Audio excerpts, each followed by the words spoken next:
안녕하세요. 저는 인천에 거주하고 있는 30대 초반 남성입니다. 김포 소재에 있는 이름을 대면 알만한 수첩을 만드는 공장에서 팀장으로 일하고 있어요. 신혼집으로 마련했던 아파트를 한 채 가지고 있고요. 아파트를 언급하는 이유에 대해서는 사연을 듣다 보면 알게 될 겁니다. 현재는 이혼을 한 상태이지만 이혼을 하기까지의 기막힌 사연을 들려드리고자 해요. 어렸을 적부터 집이 부유한 정도까지는 아니나 부족함 없이 자랐습니다. 하고 싶은 것, 먹고 싶은 것은 다 하고 살았고 부모님의 아낌없는 지원으로 무사히 대학도 졸업할 수 있었죠. 경제학을 전공하기는 했지만 군대를 다녀오고 마땅히 제가 무엇을 해야 하는지 갈피를 잡지 못했고요. 마땅한 자격증을 따둔 것도 없었기에 더욱 막막했습니다. 부모님이 시간적인 여유를 두고 천천히 생각해보라고 하셨지만 너무 죄송스러운 마음에 뭐라도 해야겠다 싶었어요. 그래서 우연히 좋은 기회로 지금 일하고 있는 수첩 공장에 취직을 하게 됐죠. 집은 인천이었는데 통근버스가 있어 비교적 수월하게 출퇴근을 할 수 있었습니다. 급여도 나쁘지 않았기에 마음먹고 공장에 출근을 하게 되었어요. 나름 인지도 있고 이름을 대면 알만한 업체여서 나름의 자부심도 느꼈죠. 일한 지 몇 개월 정도 됐을 때 같은 공장에서 일하던 여직원을 만나게 되었습니다. 그 직원은 신입 직원이었는데 제가 사수가 되어 옆에서 일을 알려줘야 했어요. 수수하게 생긴 외모에 싹싹한 성격까지 남자로서 반하지 않을 수 없었습니다. 자연스레 서로 연락처를 주고받게 됐고요. 그렇게 사수와 부사수 사이가 되었죠. 이지은 씨, 입사한 지 한 달이나 됐는데 그동안 도대체 뭘 배운 거야? 사수가 누구야? 뭘 가르쳤길래 이렇게 간단한 업무도 하나 처리 못해, 어? 내가 아니었으면 어쩔 뻔했어? 잘리고 싶냐고. 입이 있으면 말을 하란 말이야. 과장님, 이지은 씨 사수는 접니다. 무슨 일인지는 모르겠지만 이제 막 한 달 된 직원이에요. 제가 조금 더 자세히 알려줄 테니 너무 노여워 마세요. 이제 한 달밖에 안 됐는데 뭘 알겠냐고요. 뭐? 영은 씨, 내가 자기 그렇게 안 봤는데 말이야. 상사가 말을 하면 네 하고 말 것이지 뭘 잘했다고 내 말에 토를 달아? 자기도 잘리고 싶어? 도대체 직원 교육을 어떻게 시키는 거야? 사수면 책임을 지고 실수하지 않게 잘 가르쳐야지. 죄송한 말씀이지만 그렇게 과하게 뭐라 하시는 것도 정도껏 하셔야 합니다. 신입 직원이 알면 얼마나 한다고 그러겠습니까? 과장님은 신입 때 실수 안 하셨어요? 왜 애꿎은 신입한테 히스테리를 부리냐 이 말입니다. 뭐? 영은씨, 말 다 했어?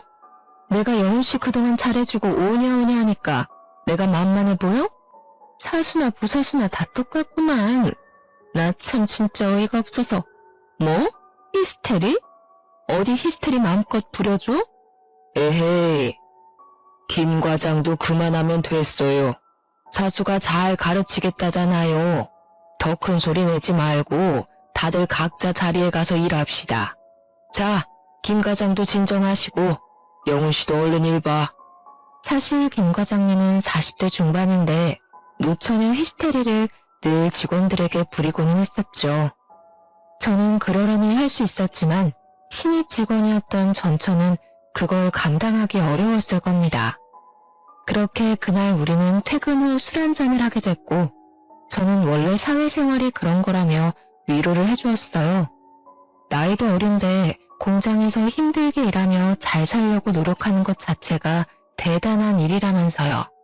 그 기회로 우리는 서로에 대한 호감이 생겨 연인 사이로 발전하게 됐죠. 그렇게 2년 정도의 연애 후 우리는 자연스레 결혼에 대한 이야기를 하게 됐습니다.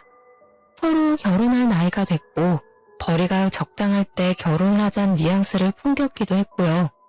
사실 여자친구는 연애하는 기간 동안 짠순이 기질이 있었습니다.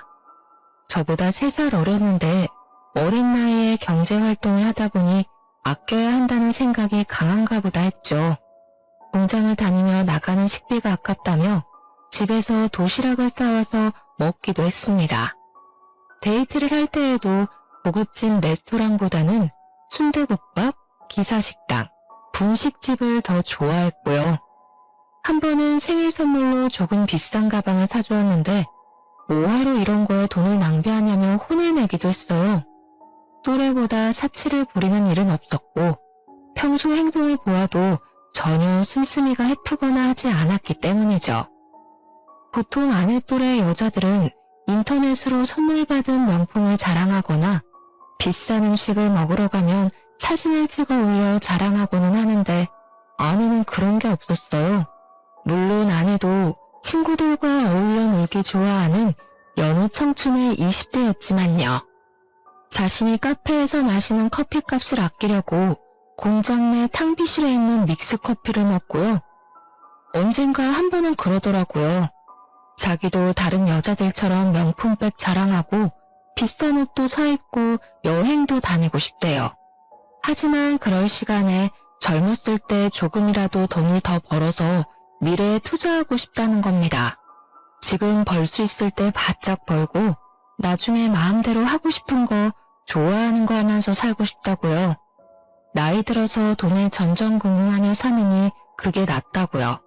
남들이 보면 지질이 궁상처럼 보이겠지만 여자친구를 사랑했기에 그 마음 하나로 결혼에 대한 결심을 굳혔습니다. 그리고는 양가집에 인사를 드리러 가게 되었습니다. 아, 안녕하세요. 영훈 씨와 교제 중인 이지은이라고 합니다. 잘 부탁드려요, 어머니. 아이고, 영훈이 드디어 네가 정신을 차린 모양이구나. 잘 됐네, 잘 됐어. 아가씨, 우리 영훈이 만나느라 고생이 많죠? 참하게도 생겼네. 그래, 저녁은 먹었어? 어서 와서 앉아요. 시장할 텐데 밥부터 먹자고. 직장 잘 다니게 해주셔서 감사하다고 기도한 게 엊그제 같은데 가정을 꾸리게 되다니. 너무 축하해, 아들. 우리 며느리도 앞으로 잘 지내보자꾸나. 결혼 준비하면서 부족한 게 있거든 언제든지 말하렴 도와줄 테니. 부모님은 제가 결혼을 하겠다고 말하니 입꼬리가 떨어질 줄 모르게 좋아하셨죠. 며칠 뒤 여자친구 집에도 인사를 가게 됐습니다. 마찬가지로 식사 후에 커피 한 잔을 하며 이야기를 나누었습니다. 여자친구 집에서는 예비 장인과 장모가 자기들은 여유가 되질 않는다며 많이 보태주지 못해서 미안하다고 하셨고요. 어차피 우리가 하는 결혼이라 양가 부모님들께 크게 손을 벌리고 싶지는 않았기에 문제가 될 건 없었습니다. 그러면서 저한테 집은 어디에 구할 거냐는 둥, 모아놓은 재산은 얼마냐는 둥 질문이 많으셨어요. 하나밖에 없는 딸을 시집 보내는데 당연히 궁금하시겠거니 하고 나름의 계획을 말씀드렸습니다.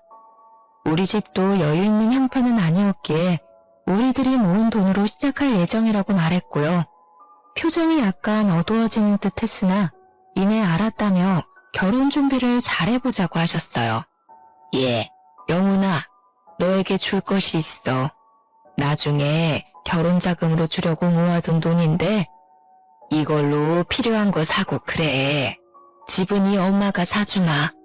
직장과 가까워야 하니 미리 받은 아파트가 있거든. 거기로 해줄 테니 행복하게 잘 살기만 해.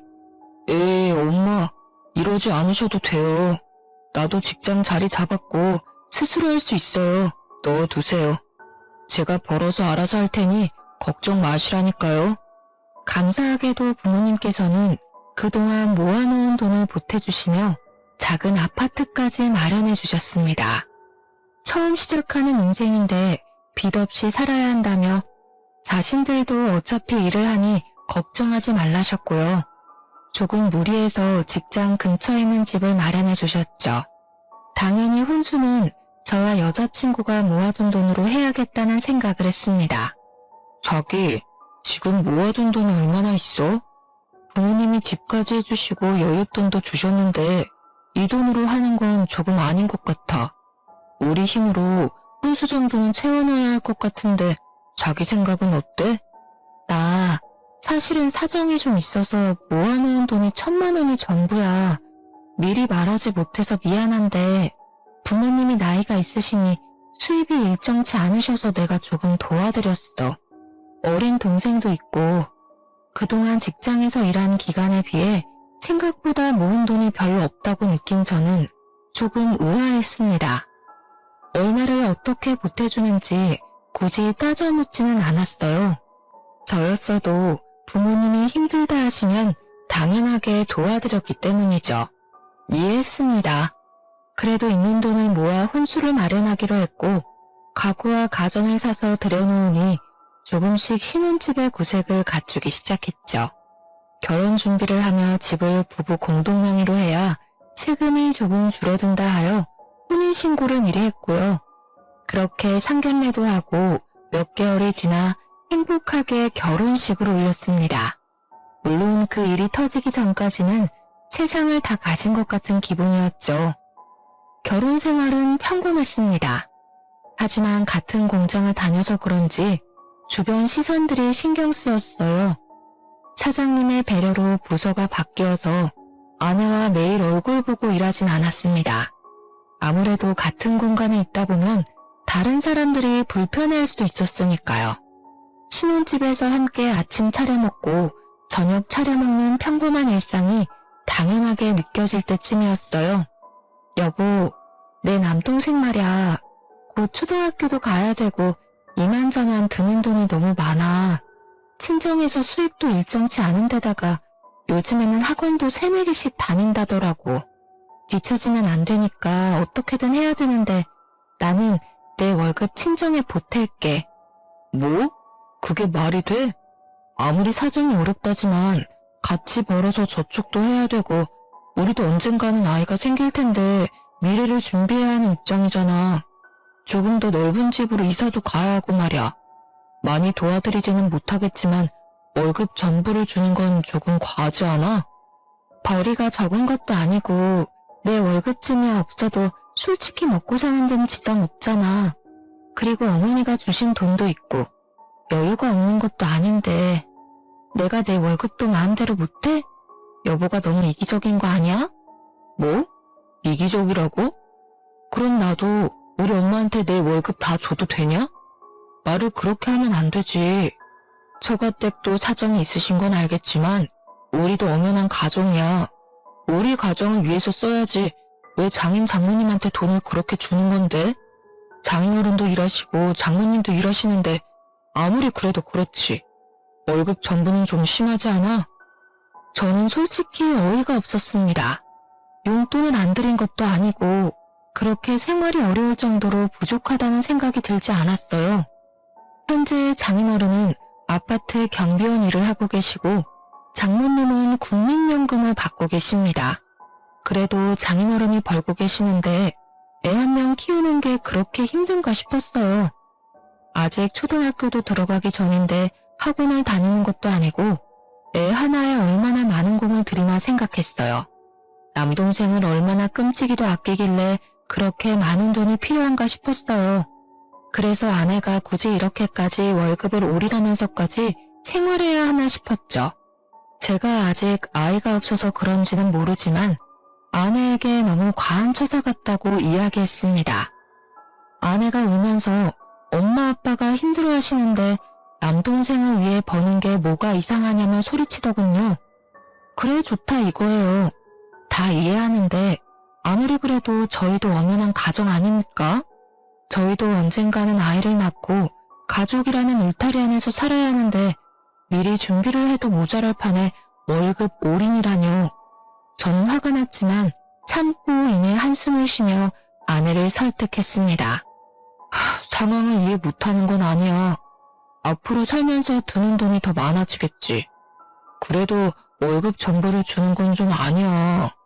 우리도 우리의 생활이 있고 미래를 생각해야 하는데 그런 준비를 하나도 못 해두면 우리도 난감하잖아. 그러니까 100만 원만 보태드리고 나머지는 저축을 하던 자기가 쓰던 그건 마음대로 해. 내가 내 월급을 마음대로 하지 못한다는 게 조금은 아쉽네. 하지만 자기 말처럼 우리도 한 가정이니 나도 가정에 충실해야지. 자기한테 매달 100만 원 줄 테니 자기가 직접 보내드려. 대신 나머지 돈에 대해서는 터치 안 했으면 좋겠어. 우리 돈이기도 하지만 그 전에 내가 열심히 일해서 번 돈이잖아. 알겠지? 그럼 약속할게. 내가 조금은 더 버니까 생활하는 데 지장은 없을 거야. 나도 열심히 모으고 노력할 거야. 당신 월급에서 처가댁 100만 원 보내드리고 남은 돈은 자기 생활비로서 관리비라던가 나머지는 내가 처리할 테니까. 그리고 아직 자기가 아이가 없어서 그러는데 아이 하나 키우려 해도 돈이 장난 아니야. 누구보다 잘나게 키우고 싶은 게 부모 심정이라던데 우리 부모님은 나이도 많으신데 어떻게 더 일을 하실 수가 있겠어? 나는 내 동생 남들한테 모자라 보이지 않게 키울 거야. 하나뿐인 남동생인데 그러니 내가 조금 도와드리려고 했던 것뿐이고 더는 오해하지 않았으면 해. 당신이 말한 대로 100만 원만 엄마한테 전할게. 남동생에 대한 애착이 남다르다 생각하며 아내와 합의를 봤습니다. 결국 한 달 월급을 전부 드리지 않고 100만 원을 합의를 받고 매달 100만 원씩 장모님께 보내드렸습니다. 그래도 100만 원 이외에 생신 기념일 다 잊지 않고 더 드렸으면 더 드렸지 모자라게 드리진 않았던 것 같네요. 장모님은 제 얼굴을 볼 때마다 표정이 좋지 않으셨고 100만 원만 보내드리는 저도 마음이 좋진 않았어요. 그런데 장모님은 제가 한 달에 한 번씩 처가댁 갈 때마다 장 봐야 된다, 계모임 가야 된다, 미용실 가야 된다면서 계속 저를 피하시는 겁니다. 사위 대접을 바라지는 않아도 제가 갈 때마다 없는 약속을 만드셔서 막상 가면 바쁜 장인어른을 대신해 어린 처남을 봐주고 오기 일쑤였어요. 저도 사람인지라 내심 서운했죠. 한편으로는 드리는 돈을 줄여서 그런가 싶어서 마음이 조금 불편하기도 했습니다. 장모님이 나한테 많이 서운하신가? 맨날 오면 얼굴은 통 뵙지도 못하고 왜 나를 피하시는 느낌이 드는 거지? 엄마가? 에이, 여보가 착각한 거 아닐까? 엄마도 우리 왔다고 못해도 할 일이 많은가 봐. 여보도 생각해봐. 우리 엄마가 늦둥이 키우느라 얼마나 힘들면 우리 오자마자 미용실이랑 계모임이랑 가겠어. 그만큼 못하는 일이 많았다는 거 아니겠어? 애써 그래 좋게 좋게 생각하자. 나이 드신 장모님이 애 키우느라 바깥 생활하기 힘들어서 저랑 아내가 올 때만큼이라도 시간 내서 약속 만드는 거겠지 하며 좋게 생각하기로 했습니다. 그런데 문제의 그날에 제가 들어서는 안 될 말을 듣고야 말았습니다. 그때도 처가댁을 방문했는데 아내가 집에 도착하자마자 장모님은 친구들이랑 약속이 있다며 급하게 나가셨어요. 알겠다고 바깥일 보고 오시라고 했죠. 아내와 함께 처남과 영화관 가서 영화도 보고 장난감도 사주고는 다시 처가댁에 돌아왔습니다. 주말인데 운전을 해서 그런가 저녁 식사를 한 뒤 피곤해서 잠이 들어버렸어요. 그러나 자던 것도 잠시 수근수근거리는 소리에 잠에서 깨고 말았습니다. 거실에서 아이의 소리가 들렸고 아내와 장모님이 대화를 나누고 있었죠. 무슨 이야기인지 듣다가 저는 기절초풍하고 말았습니다. 그래도 얘 아직까지 몰라서 다행이다.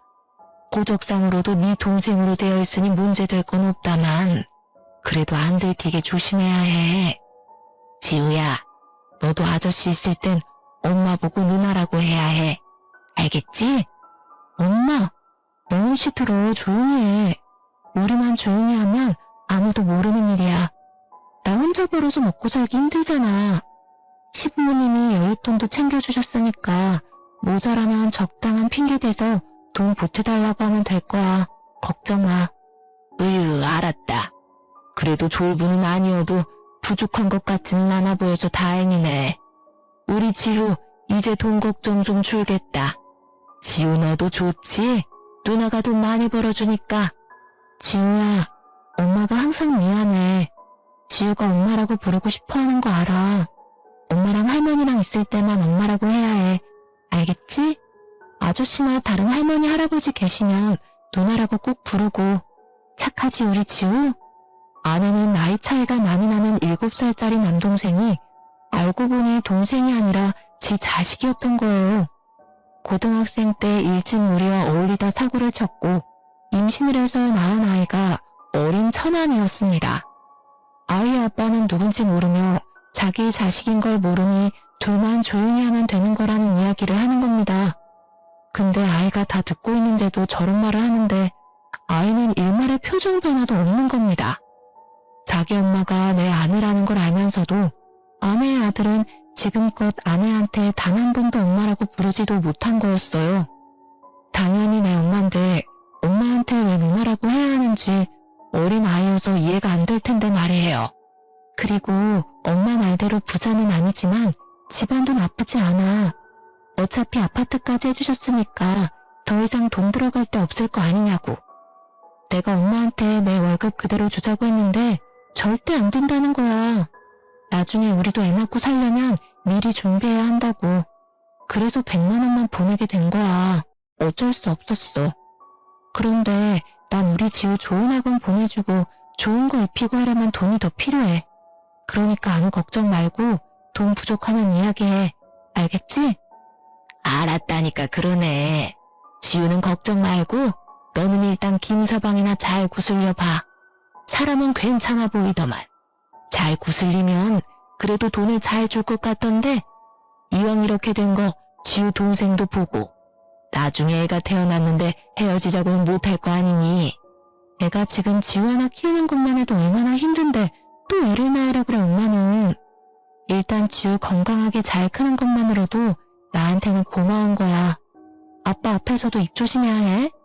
그리고 영훈 씨와 나 사이에서 아이를 가질 생각은 없어.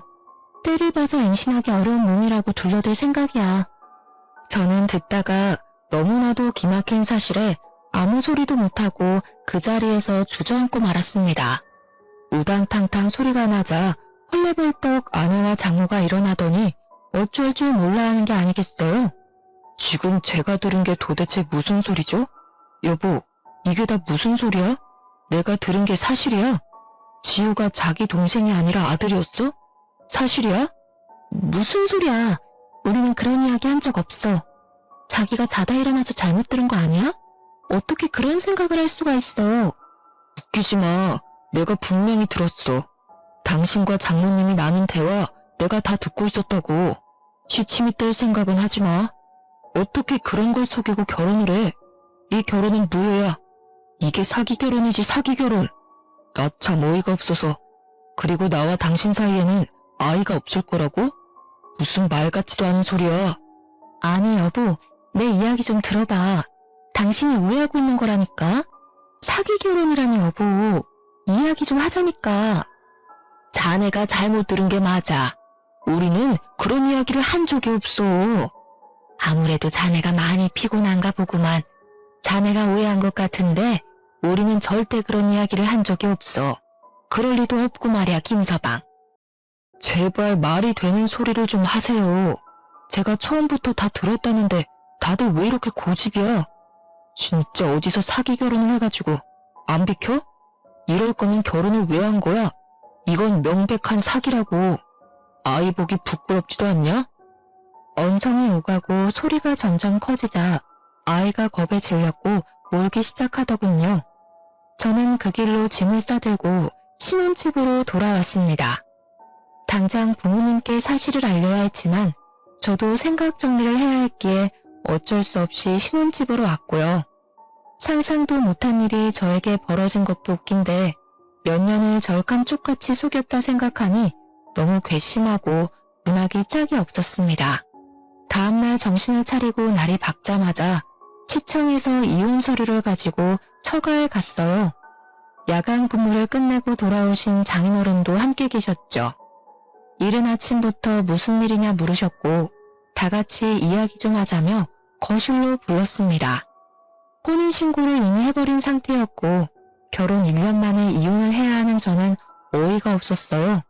거실에 장인, 장모, 아내를 불러다 앉히고는 이야기를 했어요. 이혼 서류를 턱하니 내미니 장인어른은 이게 뭐냐며 어리둥절하셨고 아내와 장모님은 거의 반포기 상태로 될 대로 되라는 듯이 말했어요. 어제 거실에서 나눈 이야기는 뭔지 사실인지 물었죠.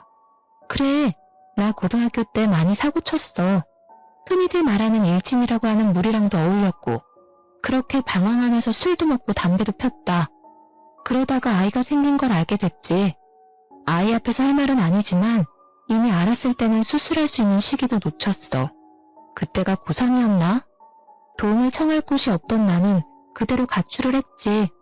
그래서 미혼모 시설에 가서 애를 낳았어. 그 아이가 지우야.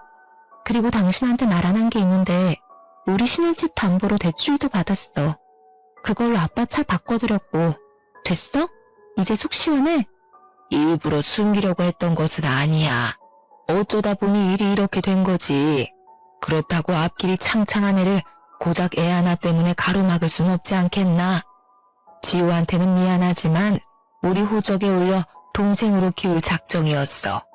문제될 건 하나도 없고 말고 호적 정리도 깨끗하고 그러니 자네가 이해를 좀 해주었으면 좋겠어. 알고 보니 아내는 거의 모든 것이 거짓말이었어요. 그리고 무엇보다 충격적인 건 결혼 준비를 하면서 부부 공동명의로 된 집을 담보로 3천만 원이라는 큰 돈을 대출을 받았다는 겁니다. 공동명의여서 대출이 가능했는지는 모르겠지만 제3금융권에서 대출받아 완전 고금리 이자로 해놓고 나 몰라라 하면서 달에 꼬박꼬박 장모님에게 100만 원씩 드린 거였어요. 그 돈 어디다 썼냐고 화를 냈더만 그 돈으로 장인어른 차 바꿔줬다는 겁니다. 이 말도 안 되는 상황에 너무나도 당당하고 태연한 그들의 모습을 보고 치가 떨렸습니다. 그래, 이왕 이렇게 된 거 더 말할게. 사실 우리 아빠 차 오래되긴 했어도 굳이 바꿀 정도는 아니었어. 근데 이제 딸내미 덕 좀 보고 살 때 되셨잖아. 나이도 있으시고. 그래서 아파트 출근하러 갈 때 더 좋은 차 쓰라고 10년 만에 차 바꿔드린 거야. 딸이 아버지 효도해드리겠다는데 그게 그렇게 이상해? 아니, 효도는 당신이 직접 번 돈으로 해야지. 왜 우리 엄마가 해준 아파트로 담보받은 거면서 왜 당신 마음대로 써버렸어? 최소한 양심이 있다면 상황 설명하고 상의라도 했어야 하는 거 아니야? 어차피 결혼한 마당에 공동명의니까 상관없지 않아? 당신은 장인한테 효도하는 게 그렇게 싫어? 그렇게 안 이꼽니? 대출 좀 받았다 쳐. 일하면서 갚아나가면 될 문제 가지고 그렇게 꼬투리를 잡아야겠어? 당신 원래 그렇게 쪼잔한 사람이야? 당신이랑은 무슨 말을 할 수가 없네. 장인어른은 이런 사실 다 알고 계셨어요? 집사람이 매달 100만 원씩 장모님 드린 거, 그리고 신혼집 담보로 대출 받아서 장인어른 차 바꿔드린 거요. 알고 계셨냐고요? 그리고 지우가 제 아내 자식인 것도 알고 계셨어요? 어쩜 그리 하나같이 절 속일 생각만 하셨어요? 아니 이게 무슨 말인 거냐 도대체. 김서방, 난 정말 몰랐네. 몰랐다고. 그저 직장 다니면서 모은 돈으로 바꿔준 걸로 알고 있었네만. 지은아, 여보, 이게 다 무슨 일이야? 지우 이야기는 또 뭐고? 내가 내 돈으로 친정에 돈 보태겠다는데 그것도 안 입고 하질 않나. 내가 알아서 하게 냅두면 이렇게까지 하지 않아도 됐는데 이왕 이렇게 된 거 미안하다는 사과는 못할 것 같아. 이미 엎질러진 물. 그래, 이혼하자 이거야. 도대체 내가 뭘 그렇게 잘못했니? 오랜 침묵을 깨고 상황 파악을 대충 하신 장인어른이 연신 미안하다며 사과를 하셨습니다. 저는 뒷골이 땡겨서 아내와 장모님의 뺨이라도 후려갈기고 싶었어요. 하지만 사과를 하시는 장인어른과 그런 어른들의 모습을 바라보는 어린 처남을 보고 겨우 참았습니다. 아내와 장모님은 한 번만 봐달라고 자신들의 이야기 좀 들어달라고 사정했지만 제가 매정하게 이혼 서류에 도장을 찍으라고 하자 적반하장으로 나왔습니다. 장인어른은 도대체 무엇하는 짓이냐며 아내와 장모님께 소리쳤지만 그들은 막무가내였어요. 자네 그거 아나? 이미 혼인신고를 한 마당에 이혼하게 되면 신혼집으로 마련했던 아파트를 반으로 나누고 위자료까지 줘야 해. 아이의 양육비를 줘야 한다는 얘기야. 부부 공동명의잖아. 그러니 나누어야지 안 그래? 당신 그만하지 못해? 그게 어디서 배워먹지 못한 태도야? 김서방한테 무릎을 꿇고 빌어도 모자랄 판국에 무슨 자신감으로 그런 태도냔 말이야. 내가 자식 농사를 잘못 지었어. 그만 좀 해. 뭐? 이 양반이 정말 모지리 같은 당신도 내가 걷어주지 않았으면 이렇게 살지도 못했어. 지은이 임신해서 애기 낳아왔는데 그럼 애를 길바닥에 버려? 말이 좋아서 친척이 사정이 있어서 맡긴 아이지. 바보도 아니고 말이야. 도대체 내 팔자야. 뭐? 지우가 지은이 애란 말이야? 저같대 당숙 자식이라며? 그건 또 무슨 소리야? 지은이가 언제 애를 낳았어? 왜 이런 이야기가 나오는 거냐고. 정말 뻔뻔하게 그지없네요. 내가 알아도 한참을 잘못 알았네. 아니, 처음부터 내 잘못이었어. 그때 사수로서 일만 했어야지. 내가 눈이 멀었었나 보네. 나 절대 가만히 있지 않을 거야. 절대로 그냥 못 넘어가. 장모님과 아내는 너무나 당당한 태도로 얼토당토 않는 이야기를 하는 겁니다. 결국 저도 지우를 생각해서 끝까지 잡고 있던 이성의 끈을 놓아버리고 말았죠. 그래서 가사소송으로 혼인 취소만 하려고 했는데 그들을 사기죄로 고소를 하기로 마음먹었어요. 제가 해온 집을 부당하게 담보까지 받아서 장인어른 차를 바꿔주었으니까요. 더욱 가관인 것은 아이가 아내의 아들이라는 것을 장인어른도 오늘에서야 아셨던 거예요. 장모님 친척분 중에 사정이 있어 호적에 대신 올려 키워주고 있다는 걸로 알고 계셨던 거죠. 딸내미가 배가 불러왔음에도 몰랐던 건 장인어른이 그 시기에 해외 출장을 다녀온 덕분에 정말 하나도 몰랐다는 겁니다. 그대로 부모님께 사실을 말씀드렸고 얼굴을 뵐 면목이 없었는데 오히려 저를 걱정해 주셨습니다. 화를 내실 줄 알았는데 오히려 마음이 힘들 저를 위로해 주시는 모습에 가슴이 아팠어요. 어려서 부족함 없이 키워주고 뒷바라지 해주시는 부모님에게 효도를 하지는 못할 망정 불의를 저지른 것 같아 너무 죄송했기 때문입니다. 사람이 살다 보면 말이야, 이런 일 저런 일 산전수전 다 겪게 되어 있어. 이번 일도 인생을 살면서 겪은 하나의 일이라 생각하고 너무 깊게 담아두지 마. 엄마 아빠는 괜찮으니까 말이야. 영훈이 너 정신줄 놓지 말고 앞으로 더 잘 살면 그거면 돼. 정말 미안해 엄마. 나도 직장 잘 다니고 자리 잡고 좋은 모습 보여주려 했는데 뜻대로 되질 않아서 엄마랑 아빠한테 너무 미안해요. 전 그 파렴치한 놈들을 절대 용서하지 않을 생각이에요. 엄마 아빠한테 미안해서라도 그렇게 못하겠어. 꼭 천벌받게 할 거야.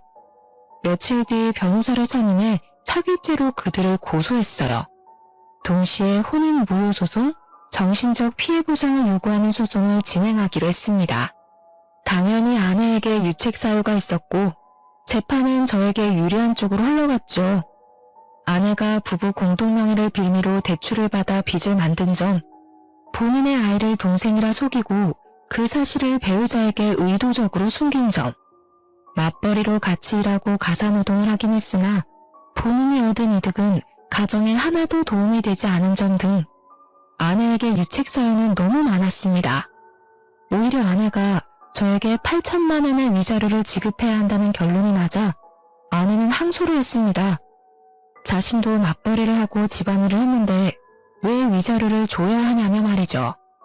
재판에서 지던 날 법정을 나오며 저에게 악에 받쳐 소리를 치더라고요. 끝까지 이렇게 나오시겠다. 맞벌이 하면서 나도 가사를 분담해서 잘했고 아내로서의 역할 충실히 이행했어. 재산 분할이 불가하다니 가님키나 한 소리야? 난 절대 얌전하게 안 끝내. 절대로. 곧 죽어도 자기 잘못을 모르는구나. 당신 사기죄가 얼마나 큰 죄인지는 알고 하는 소리야? 인두껍을 쓰고 어떻게 그런 짓을 할 수가 있어. 지나가는 개를 붙잡고 왈왈 짖기만 하지. 즉 개 같은 소리라는 거야. 맞소송? 까짓거 해. 아직도 당신이 뭘 잘못했는지 모르는가 본데 어디 한번 끝까지 가보자고. 사기죄든 뭐든 꼭 콩밥 먹게 해줄게. 처음에는 처가댁도 변호사를 선임해서 항소하고 맞소송을 하기도 했어요. 하지만 여유가 없던 그들은 수임료를 감당하지 못했던 탓에 1년 정도의 긴 법정 싸움 끝에 결국 저에게 소송을 취하해달라고 찾아왔습니다. 제가 쉽게 소송을 취하해주지 않자 저희 부모님에게까지 찾아왔더군요. 어느 날 장인어른은 지우를 데리고 저를 찾아오셨습니다.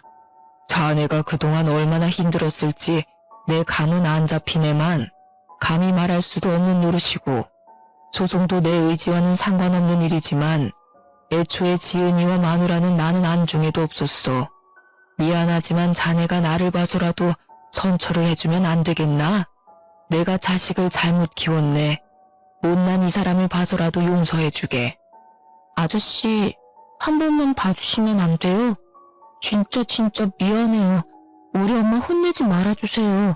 지우가 잘못했어요. 미안해요. 자네가 그날 그렇게 집에 가버리고 나도 더 이상 같이 살 수가 없어서 나왔네. 처음에는 혼자 나왔는데 지우가 지은이랑 마누라 틈 사이에 껴서 제대로 살 수가 있을까 해서 결국에는 내가 데리고 나왔지. 그래서 지금은 원룸에서 같이 생활하고 있네. 자네에겐 정말 미안하지만 다시 한번 말하지만 제발 선처를 해줄 수는 없겠나? 장인어른은 어린 처남, 아니 그 여자의 아들을 데리고 오면서까지 아이를 봐서라도 한 번만 선처해달라고 사정을 했습니다. 장인어른이 저지른 잘못도 아닌데 괜한 심술로 욕보이는 것 같아 죄송할 따름이었어요. 장인어른과 지우에게 식사를 대접해드리고는 집으로 돌려보냈습니다. 물론 그 와중에도 아내와 장모였던 사람은 얼굴도 안 보였지만요. 장인어른만 간간히 찾아오시며 미안하다는 말씀과 함께 직원들과 일하면서 마시라고 커피를 사주고 가실 뿐이었습니다. 솔직히 장인어른과 아이만 아니었으면 모조리 감옥에 보내버리고 싶은 심정이었죠. 저는 결혼 준비를 하며 쏟아부은 시간과 돈을 모두 받아내고자 했습니다. 저희 부모님이 힘들게 마련해주신 집과 그에 대한 노력의 대가들까지도요. 하지만 지후 그 어린아이가 신경이 많이 쓰였어요. 사실 제가 신경 쓸 이유는 없었지만 어른들 싸움에 저 아이가 무슨 죄가 있나 하고 가슴이 아팠습니다. 엄마를 엄마로 부르지도 못하고 억압받으며 자라왔을 저 불쌍하고 곱디고 온 아이를요. 앞으로 밝은 미래에서 활기차게 살아도 모자란데 더 이상 아이에게 상처를 주고 싶지 않았습니다. 그래서 원하는 대로 돈을 다 받고 싶었지만 적어도 아이는 먹고 살아야 했기에 위자료 3천만 원만 받는 조건으로 원만히 해결하기로 했고요. 그렇게 결론이 나니 짧지만 그동안의 일이 영화처럼 스쳐 지나가더라고요. 무엇을 위해 이렇게 살아왔나 싶을 정도로요. 물론 아직도 생각하면 굉장히 화가 나고 괘씸하기도 하지만요. 당신 앞으로는 아이를 봐서라도 이렇게 살면 안 돼. 아이가 당신만 보고 사는데 당신이 안 좋은 모습 보이면 아이가 어떻게 생각하겠어? 엄마를 엄마로 부르지도 못하게 하고 인간으로서 그게 할 수 있는 일이냐고. 나와는 사이가 이렇게 끝났지만 앞으로 지우를 위해서라도 잘 살아. 그리고 두 번 다시 내 눈앞에 띄지 마. 여보, 고마워. 당신에게는 정말 못할 짓을 했어. 앞으로는 우리 지우 봐서라도 내가 정말 열심히 살게. 선처해줘서 고마워. 앞으로 더는 연락할 일 없을 거야. 정말 미안했어. 건강하게 잘 지내. 자네가 어려운 결정을 해주어서 고맙네. 정말 고마워. 내가 자식, 마누라 관리를 잘못한 탓이 크네. 자네도 우리는 있고 이제 행복한 삶을 살길 바래. 그동안 미안했네. 그들은 연신 저에게 미안하고 고맙다며 인사를 하고 그 뒤로 연락이 끊겼죠. 그것이 저와 그들의 마지막이었습니다.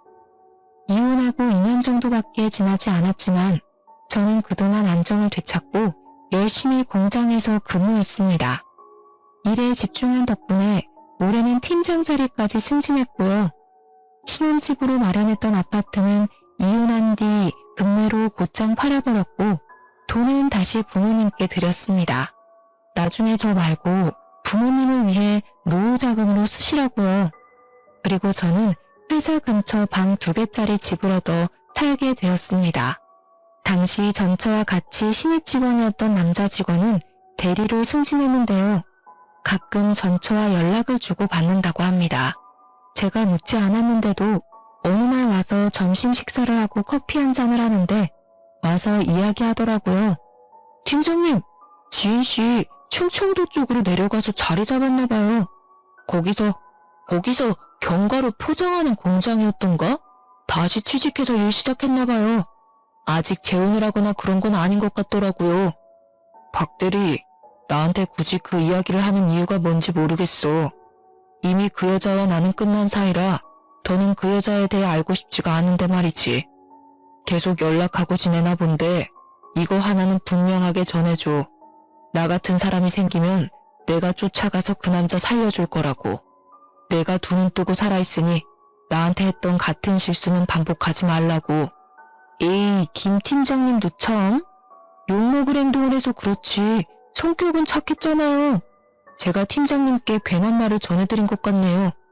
요즘은 이혼이 흠도 아니잖아요. 돌싱 몰라요, 돌싱? 그래도 근황은 알려드리고 싶었는데 제가 생각이 짧았어요.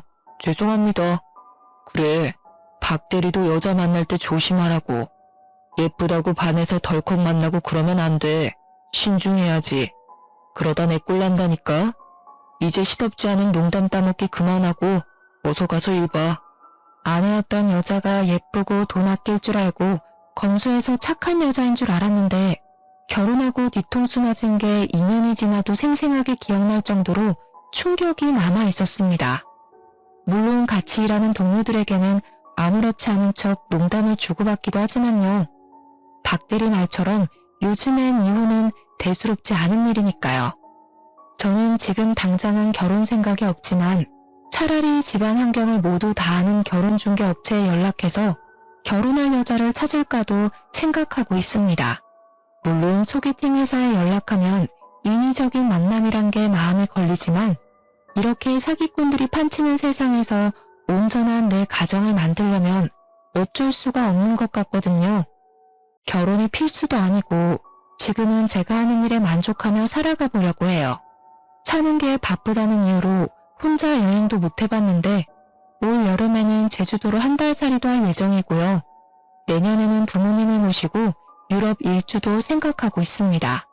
평생 바쁘게 일하시고 저 뒷바라지 해주시느라 해외여행을 한 번도 안 가보셨거든요.